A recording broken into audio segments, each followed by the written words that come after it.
네, 감사합니다. 오늘 본문 말씀은 욥의 이야기입니다. 욥은 욥기 1장에서 온전하고 정직하여 하나님을 경외하며 악에서 떠난 자다, 이렇게 욥을 수식하고 있습니다. 이러한 욥은 아들 7과 딸 3을 두었고요.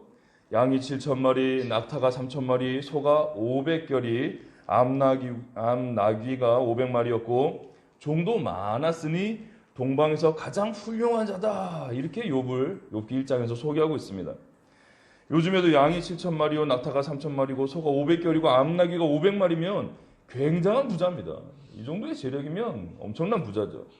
이런 것들을 감안해 볼 때 이때 당시의 욥의 재력이 상당했구나, 이의 재력이 엄청났구나, 이런 것을 우리가 또한 알 수 있다는 것이죠.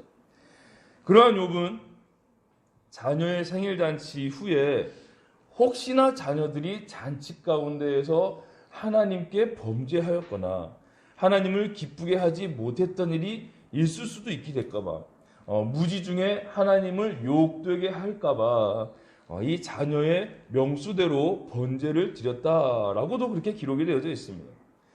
그러니까 이 잔치, 기쁨 가운데에서조차 하나님을 욕되는 이 무지 중에 저질렀을 수 있는 이 죄악들 가운데 온전히 회개를 시키는, 그래서 자녀들의 이 모든 죄악까지도 번제를 통해 하나님께 회개를 하고자 했던, 정말 하나님 앞에 온전히 행하고자 그렇게 삶을 살았던 사람임을 우리는 알 수 있다는 것이죠. 근데 욥기의 저자는 좀 불분명합니다. 누가 지었다, 누가 기록했다, 이것 또한 불분명하고요. 또한 이 기록된 연대조차도 나타나지 않고 있어요. 그렇기 때문에 저자부터 이 기록 시기까지 좀 많은 추측들이 있을 수밖에 없는 이 욥기서입니다. 하지만 오늘 본문 1장 가운데서 보시면 자녀들을 위해서 가장이 직접 번제를 집도합니다. 아버지인 욥이 이 자녀들을 위해 번제물을 직접 이제 하나님께 제물로 해서 예배를 하고요. 그리고 이제 욥기서 42장 가운데 보시면 고난을 겪은 후에 그가 140세 이상 오래 살았다라고 기록이 되어져 있어요. 42장 16절에 기록이 되어져 있는데요. 이러한 것들로 미루어 보았을 때 아브라함과 같이 족장이 이 제사까지 함께 집도했었던 이 제사장 시대, 이 족장 시대를 살았던 그때 당시의 동시대 인물이지 않을까라고 보는 견해가 다수 해석이라는 것입니다. 이렇듯 자녀들조차 무지 중에 하나님께 죄를 지었을까봐 항상 하나님 앞에 정결하게 하기 위하여 이 번제를 드렸고 그러한 삶을 살았던 이 욥은 하나님께도 인정받았던 사람입니다. 그래서 욥기 1장에서 그렇게 그를 수식하고 있다는 것이죠. 온 땅을 두루 다니며 하나님께 보고하러 간 이 사탄이 욥기서 1장에 등장합니다. 오늘도 우리를 삼킬 자가 어디 있을까라고 온 땅을 두루 다니면서 삼킬 자를 찾고 있는 이 사탄들은 이때도 열심히 일을 하고 있었습니다. 그러면서 하나님께 이렇게 이야기를 합니다. 하나님, 욥이 어찌 까닭 없이 하나님을 경외하겠습니까? 하나님께서 그의 손으로 하는 일에 복되게 하셔서 그의 모든 소유물이 정말 땅에 넘치도록 하셨기 때문에 그가 하나님을 경외하는 겁니다. 많은 소유를 주셨기 때문에, 하는 일마다 잘 되게끔 해주셨기 때문에 그래서 하나님을 경외하는 겁니다. 이렇게 이야기합니다. 과연 그럴까요?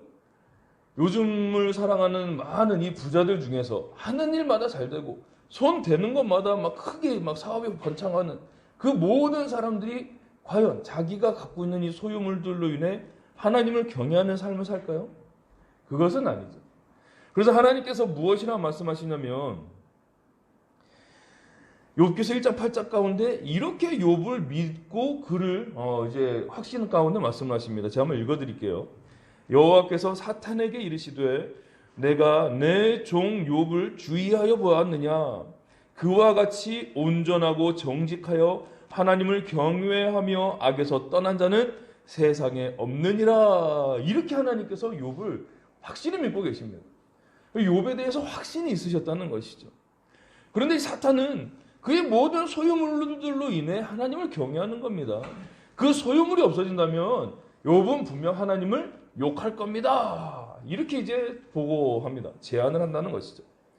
자, 그래서 하나님께서 이러한 욥에 대한 평가와 믿음이 있으셨기 때문에 사탄에게 어떻게 허락을 하시냐면, 그래 좋다, 그의 모든 소유를 다 너에게 맡기겠지만 그의 몸에는 손대지 말아라 라고 그의 모든 소유를 통해 시험을 하시기 위해서 사탄을 통해 일을 해 나가심을 보게 된다는 것이죠. 그러자 스바 사람들이 와서 이 욥의 소와 나귀를 빼앗아가고 많은 종들을 죽입니다. 1장 15절 가운데 기록이 되어져 있죠. 그리고 또한 하나님의 불이 땅에 떨어져서 이 욥의 양과 그들의 종을 또한 불살라 버립니다. 그리고 갈대아 사람들이 새 무리를 지어 낙타를 빼앗아가며 역시 많은 종들 중에 또 많은 사람들을 죽입니다. 이게 바로 욥기 1장 15, 16, 17절 가운데 기록이 되어져 있어요. 근데 이러한 보고를 받는 것이 끝나기 전에 이미 보고를 하고 있는 중에 또 다른 사람이 들어옵니다. 그러면서 그가 무엇이라 이야기하냐면, 설상가상으로 정말 이 남매들 가운데도 사이가 돈독했던 것 같아요. 이 마다들 집에서 함께 모여 함께 포도주를 마시며 교제했던 이 자녀들 가운데 큰 바람이 이 집 기둥을 쳐서 그냥 집이 우르르르 무너져가지고 이 10남매가 한 번에 그냥 다 몰살당해버리는 그러한 보고를 받게 됩니다. 이게 뭐 순차적인 것도 아니고 몇 시간을 거쳐서가 아니에요. 들어와서 보고받는 중에 또 다른 사람이 들어와서 이런 보고를 하고 계속해서 악재에 대한 보고를 합니다. 자, 이러한 일을 겪은 욥은 욥기 1장 20절과 21절 가운데 이렇게 고백을 합니다. 제가 읽어드리겠습니다. 욥이 일어나 겉옷을 찢고 머리털을 밀고 땅에 엎드려 무엇을 했냐 하면 예배하며, 이렇게 1장 20절에서 기록을 하고 있어요. 아주 결연함을 표현합니다. 겉옷을 찢고 머리털을 밀고 그가 했던 행위는 무엇이냐? 땅에 엎드려 하나님께 예배했다는 것입니다. 그리고 21절 가운데 이르되 내가 모태에서 알몸으로 나와 싸운즉 또한 알몸이 그리로 돌아가올지라. 주신 이도 여호와시오 거두신 이도 여호와시오니 여호와의 이름이 찬송을 받으실지니이다. 이렇게 고백을 합니다. 내가 결국 알몸으로 왔기 때문에 이 많은 소유를 주신 이가 하나님이시고 또한 주신 그 하나님께서 거두어 가셨기 때문에 나는 변함없이 여전히 하나님을 찬송한다, 하나님께 예배한다라고 그가 그 심정으로 나갔다는 것이죠. 과연 그의 심령이 어떻겠냐라고 우리가 좀 가늠해 볼 수 있지 않겠습니까? 한순간 모든 재산, 모든 소유가 다 없어졌고요. 그가 사랑했던 이 10남매도 한순간 한자리에서 같이 몰살당해 죽었다는 것을, 그 소식을 듣고 난 욥은 바로 하나님께 찬양하며 예배했다는 것이죠. 이게 보통의 멘탈을 가지고서 할 수 있는 사람들이 하는 행위일 수 있을까 생각을 해본다면 결코 쉽지 않은 일이다. 저는 이렇게 생각을 합니다. 자, 우리가 지난주에 살펴봤던 요나, 이 요나는 좀 우리의 모습과 좀 많이 닮아 있지 않을까? 저는 이렇게 생각을 합니다. 하나님께 회개하고 다시 기회를 얻지만 결국 자신의 뜻대로 이루어지지 않았다고 해서 하나님을 원망하며 바락바락 대드는 이 모습이 오늘 사는 이 많은 사람들의 모습일 것이다. 저는 생각을 하는데요. 욥은 절대 하나님을 원망하지 아니하고 오히려 하나님을 찬양하며 예배하는 모습을 욥기 1장 가운데서 보여주고 있다는 것이죠. 자, 이러한 상황에서 다시 한번 하나님께서 주도하시는 이 회가 진행이 됩니다. 그래서 이제 하나님께서 사탄을 향하여 욥기 2장 3절 가운데 이렇게 이제 말씀을 하십니다. 내 종 욥을 주의하여 보았느냐? 얼마나 기쁘시겠어요. 내 믿음과 내 확신대로 그의 모든 소유가 없었지만 하나님을 찬양하는 이 욥, 네가 봤지? 이렇게 뿌듯한 가운데 사탄에게 말씀하시는 것이죠. 그와 같이 온전하고 정직하여 하나님을 경외하며 악에서 떠난 자가 세상에 없느니라. 네가 나를 충동하여 까닭 없이 그르치게 하였어도 그가 여전히 자기의 온전함을 굳게 지켰느니라 하고 아주 뿌듯하게 사탄에게 말씀을 하십니다. 자, 이러한 하나님의 말씀에 대해서 사탄은 다른 방법을 제시합니다. 그가 아직 육신이 멀쩡하기 때문에 하나님을 찬양하는 겁니다. 만약 그의 뼈와 살을 치시면 틀림없이 하나님을 욕할 겁니다. 이렇게 2장 5절에서 사탄이 말을 합니다. 자, 그러자 하나님께서 이 욥을 사탄의 손에 맡기시지만 그의 생명은 절대 해하지 말아라 라고 딱 제한적으로 이 범주를 정해주십니다. 자,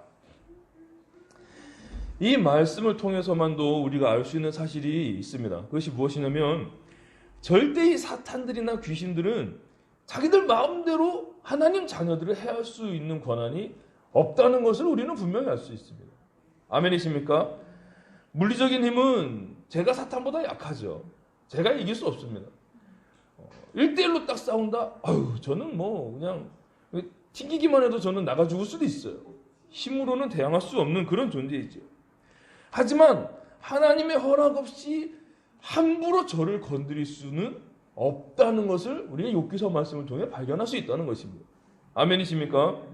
그렇기 때문에 밤길을 다니시거나 어두운 곳에서 무서움이 나를 엄습할지라도 절대 무서워하거나 위축될 필요가 없는 것은 하나님께서 나와 함께 하시기에 나를 마음대로 사탄들이 어떻게 할 수 없다는 것을 우리는 확신 가운데 믿으셔야 된다는 것이죠.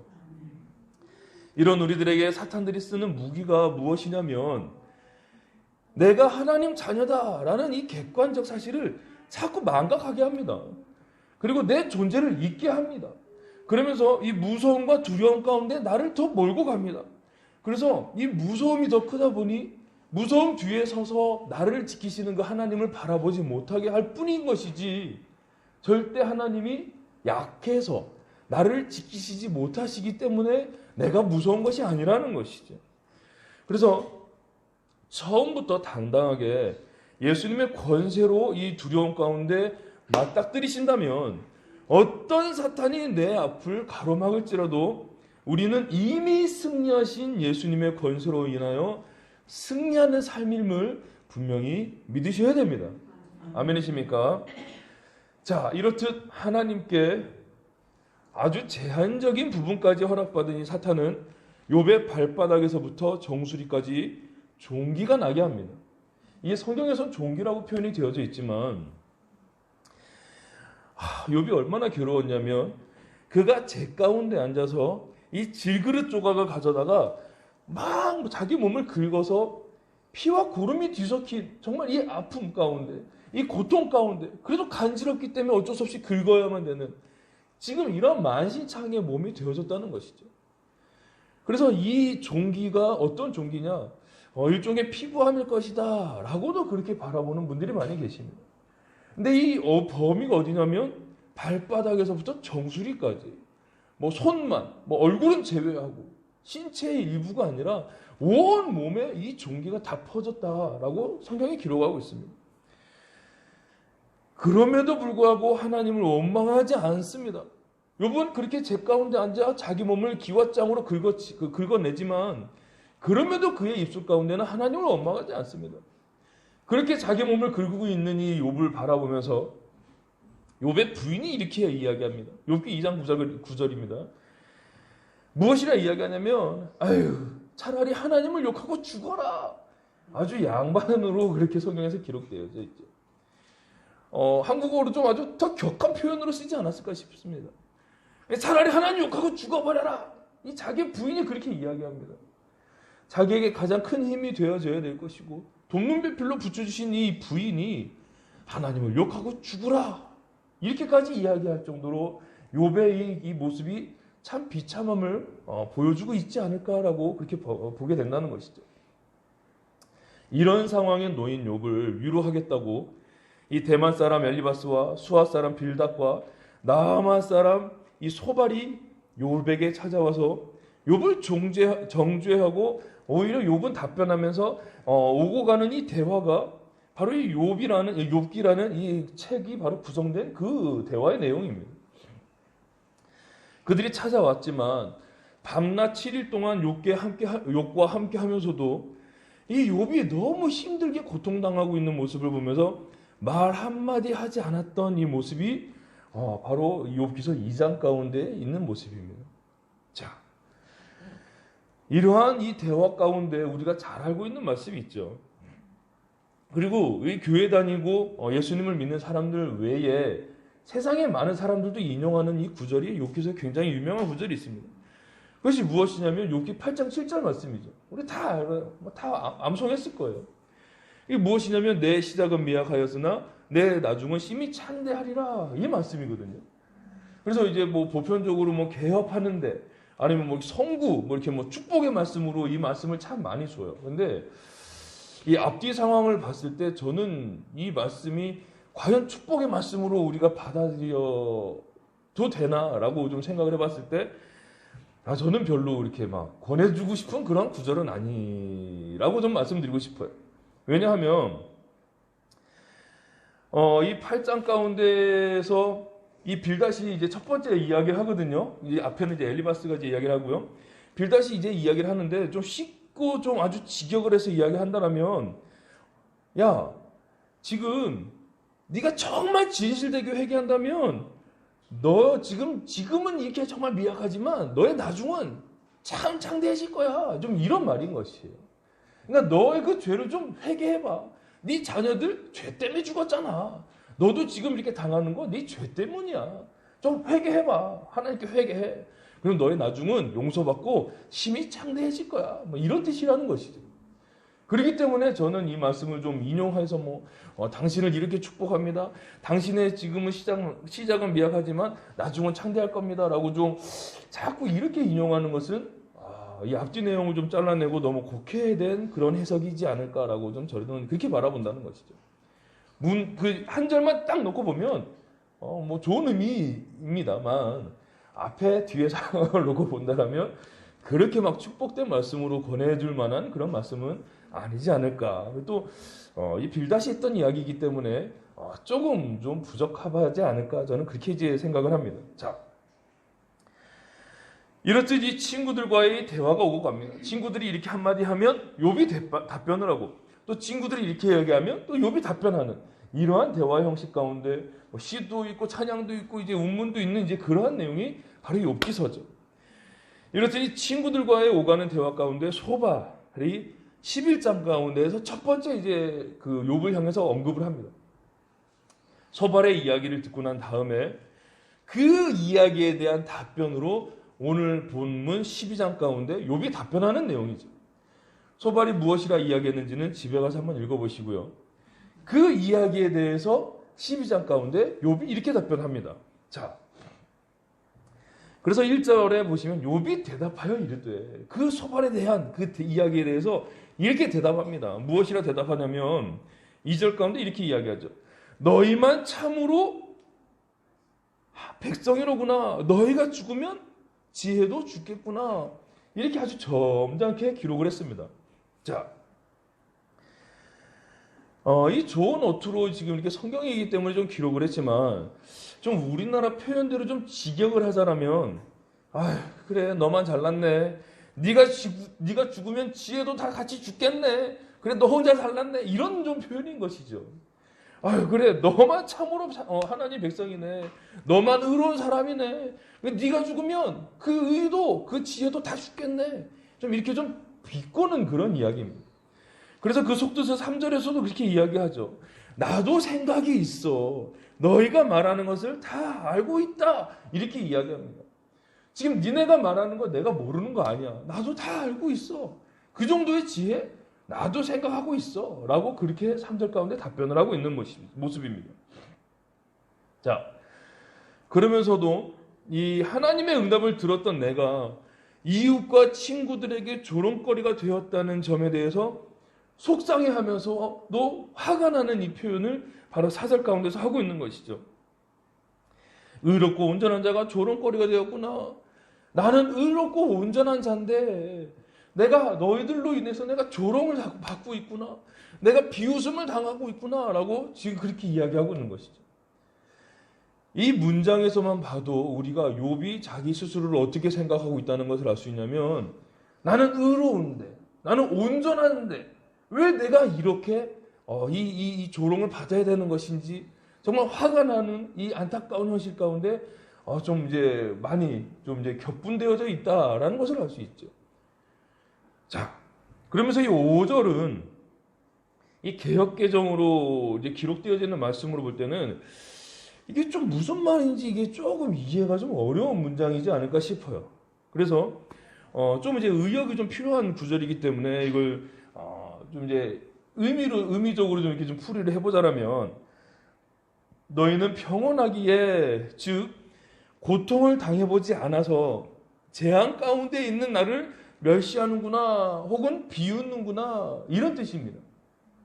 니네들이 평온하기 때문에, 니네들이 고통을 당해보지 않았기 때문에 나를 멸시한다, 내 처지를 비웃고 있구나, 이런 뜻이라는 것이죠. 재앙이 실족하는 자를 기다리는구나. 이게 무슨 이야기냐면, 넘어지려고 하는 자를 너희가 재앙으로 밀어내는구나, 이런 이야기인 것이죠. 울고 있는 사람을 가서 달래주기는커녕 오히려 울고 있으니까 더 때린다라는 그런 표현.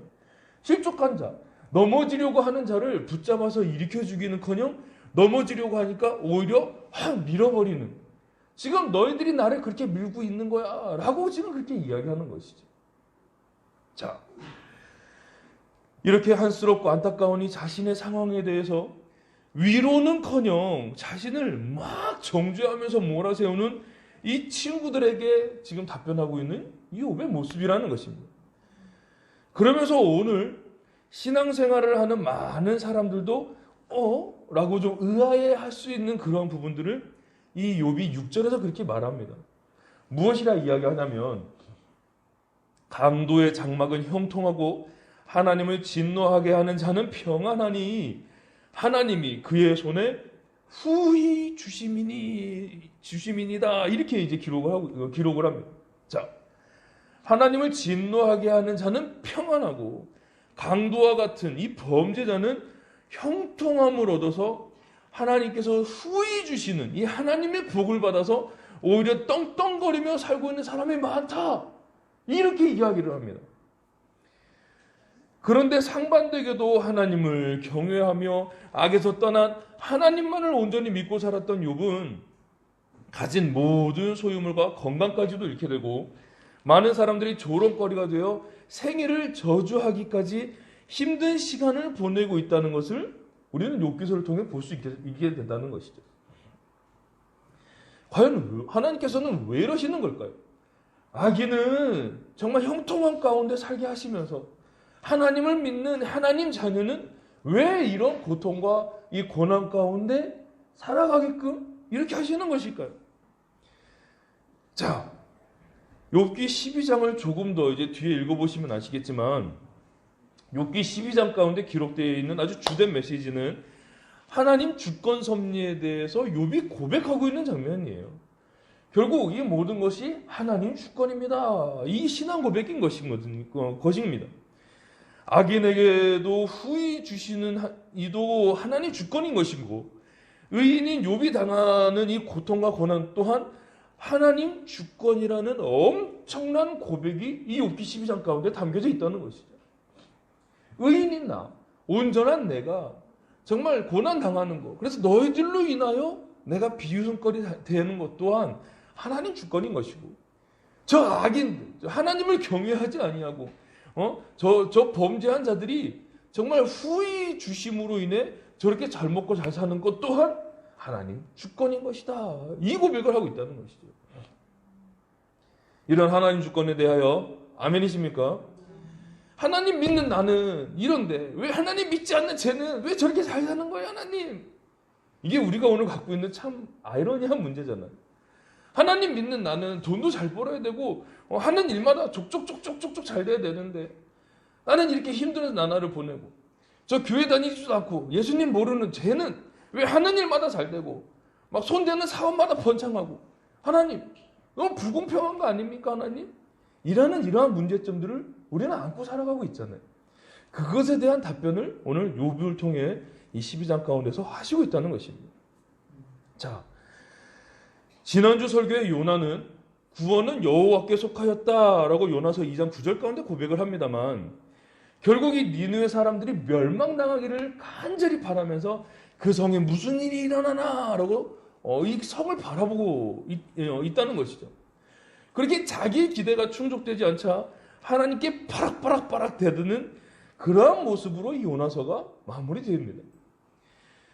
오늘을 살아가고 있는 우리의 모습은 과연 이 요나의 모습에 더 가까운 모습입니까? 아니면 욥의 모습에 더 가까운 모습입니까? 우리가 한번 좀 생각해 봐야 되지 않을까 생각이 듭니다. 이런 하나님의 주권은 모든 사람들에게 똑같이 환난 후의 시험으로 하나님께서 임하시는 것은 절대 아니라는 것을 우리 또 성경을 바라보면 알 수 있게 된다는 것입니다. 고린도전서 10장 13절 가운데는 이렇게 말씀을 기록하고 있습니다. 제가 읽어드리겠습니다. 사람이 감당할 시험 밖에는 너희가 당한 것이 없나니 오직 하나님은 미쁘사 너희가 감당하지 못할 시험 당함을 허락하지 아니하시고 시험 당할 즈음에 또한 피할 길을 내사 너희로 능히 감당하게 하시느니라. 아멘이십니까? 아무한테나 이 욥이 당한 시험을 주시지 않는다는 말씀이세요.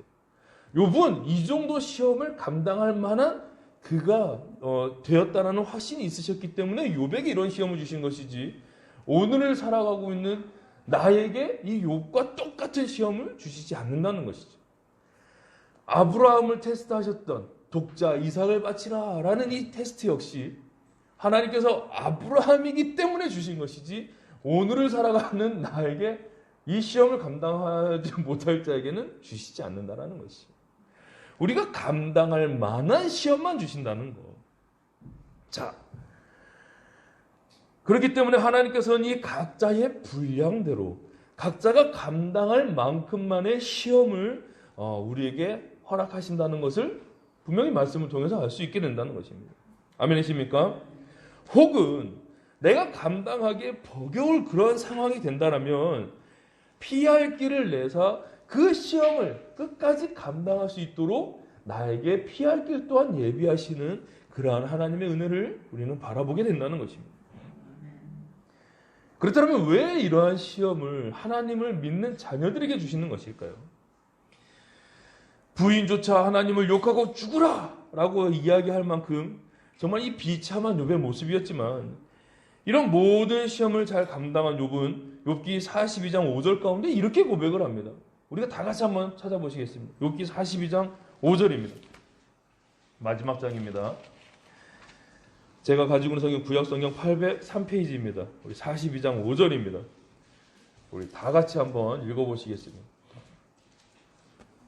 함께 있습니다. 시작. 내가 주께 대하여 귀로 듣기만 하였사오나 이제는 눈으로 주를 배움나이다. 아멘. 이게 바로 시험을 잘 마친 욥의 고백입니다. 자, 이런 모든 친구들의 정죄에도 불구하고 끝까지 하나님 앞에서 이 자기의 의를 드러내던 욥은 엘리후를 통해서도 그리고 또한 하나님의 말씀하신 가운데 진정한 회개를 하며 지식으로 알던 하나님, 그냥 막연하게 하나님이라는 존재를 정말 막연하게 정말 지적으로 알았더니 하나님을 내가 눈으로 배우는 경험을 통해서 하나님을 내가 이제 경험의 하나님으로 그렇게 고백합니다 라고 이야기하는 모습을 보게 된다는 것이죠. 그런 욥에게 하나님께서는 욥기 1장에서 소유했던 이 재산의 딱 2배씩을 욥에게 허락하십니다. 양은 14,000마리, 낙타는 6,000마리, 소가 1,000결이, 암나귀가 1,000을 주셨고 아들 7과 딸 3을 주셨는데 이 여미마와 그시야와 게레나북 이 세 자매는 모든 땅에서 최고로 아름다웠다. 이렇게 42장 가운데 기록을 하고 있어요. 그래서 제가 딸을 낳았을 때 우리 하윤이 이름을 김여미마로 할까? 김게레나북 밥 먹자라고 하려다가 너무 아름다워질까봐 김하윤으로 제가 이름을 그냥 지었습니다. 자, 무슨 연초에 목사님 이런 욥에 대한 설교를 하십니까? 막 좀 희망을 주시고 막 좀 더 활기찬 그런 설교를 해주시면 좋은데 왜 이런 욥에 대한 고난에 대한 설교를 연초부터 하십니까? 라고 생각하시는 분들도 계실 수 있겠어요. 하지만 우리가 분명히 아셔야 될 사실을 오늘 본문이 바로 증거하고 있다는 것입니다. 2022년도를 살아가면서 우리가 분명히 기억에 남지도 않을 정도 정말 미비한 그러한 고난이 우리를 스쳐 지나갈 수도 있어요. 하지만 정말 세상 사람들이 보통 이 시기쯤 보는 토정 비결, 운세 이런 거를 보면서 삼재가 어떻고 그것 때문에 액땜을 하면 어떻고 별소리를 다 하잖아요. 너는 올해 물을 조심해라. 그런 소리 누가 못 하겠어요. 물 위험하니까 물 조심해라. 다 얘기할 수 있죠. 그런데도 불구하고 하나님을 믿는 우리가 또 그런 이야기에 또 현혹이 돼가지고 그래 올해는 물 조심하라 했으니 절대 강이나 바다 가면 안 되는 이런 마음으로 살아가시는 분들도 계시잖아요. 그런데 안 그랬으면 좋겠어요. 그런데 우리가 분명히 살아가면서 욥이 당한 고난만큼은 아닐지라도 정말 우리 각자의 분량 가운데 정말 최고로 힘들고 어려운 상황을 맞닥뜨릴 수도 있어요. 우리는 그 부분들을 올 수도 있다라고 미리 좀 예방접종 가운데 좀 준비하면서 살아갈 필요가 있다고 좀 말씀을 드리고 싶습니다. 아멘이십니까? 하나님을 믿는 자는 이러한 시험은 안 올 거야. 하나님을 믿는데 이런 시험이 나에게 왜 오나? 라고 시험 들어서는 절대 안 낸다는 것이죠. 왜 하나님을 믿지 않는 쟤는 저렇게 잘 먹고 잘 사는데 하나님을 믿는 나는 왜 이렇게 힘들어야 되는 거야? 이런 생각에서의 좀 벗어나야 된다는 것입니다.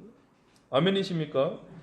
자, 그래서 나에게 오는 이 고난이 과연 나에게 왜 허락을 해주시는 것인지, 하나님께서 왜 나에게 이러한 시험을 주시는 것인지, 내 앞길에 고난이 온다면 그 시험의 과정을 통해서 내가 연단받고 단련하신 후에 내가 순금과 같이 하나님께 나아가게 되어짐을 우리는 믿으셔야 된다는 것입니다.